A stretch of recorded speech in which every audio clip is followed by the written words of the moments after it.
So it's really common for when clients first come to see me that they are experiencing some level of low back pain or discomfort. So one of the first things I'm going to be looking at is how well their hips are moving. I'm going to be checking if they can actually shift into each side of the pelvis and that they are achieving motion at the SI joint. And although it's not a shit ton of motion from here, it does need to move.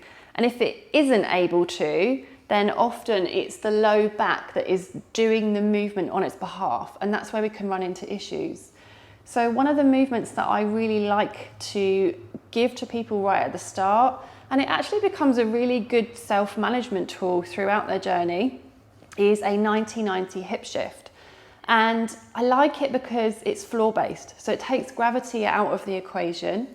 And it also allows us to connect into how our feet would be interacting with the ground. So we connect into our foot pressures in a way that is relevant to how we would be walking. So you need a Pilates ball or a foam roller or a toilet roll, and you need to take a lie down in front of a wall with your feet on the wall. So it's called a 90-90 because the hips and knees are at 90 degrees. Just check to make sure your feet are in line with one another, and you're going to place the ball between the knees. So the first thing you're going to do is peel just your tailbone away from the floor. So it is just a slight lifting of the tailbone only.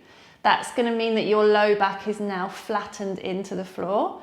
And then I'd like you to just soften these low ribs in and down. So you can take your hands to them if it's helpful. Use an exhale. Just gently draw them in and down and keep them there. Now I want you to connect into your foot pressures. So I'm going to be shifting into my right hip first. So I want to feel on my left foot, ball of big toe and inside heel. And it's like I'm pushing myself from the left to the right. And on the right foot, I want to feel ball of little toe and outside heel.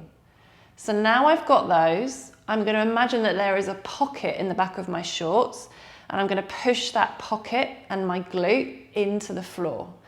So that means that my glute is closer to the floor and my left knee is now a little bit higher than my right. So I've still got those foot pressures.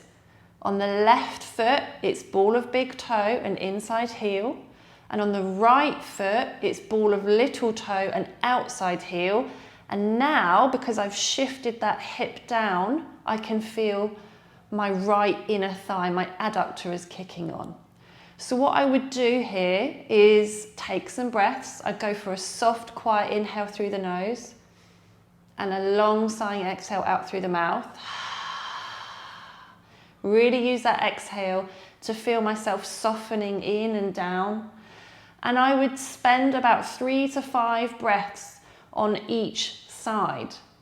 And you always want to get to the hip shift via the foot pressures first.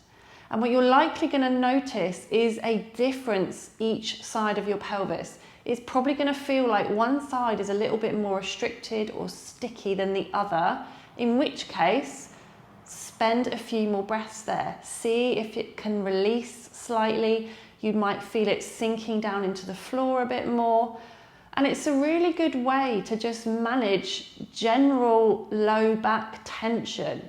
That's why I said it's a really good self-management tool to use, throughout your life, basically, to try and restore motion at the pelvis and to also help any low back pain or discomfort.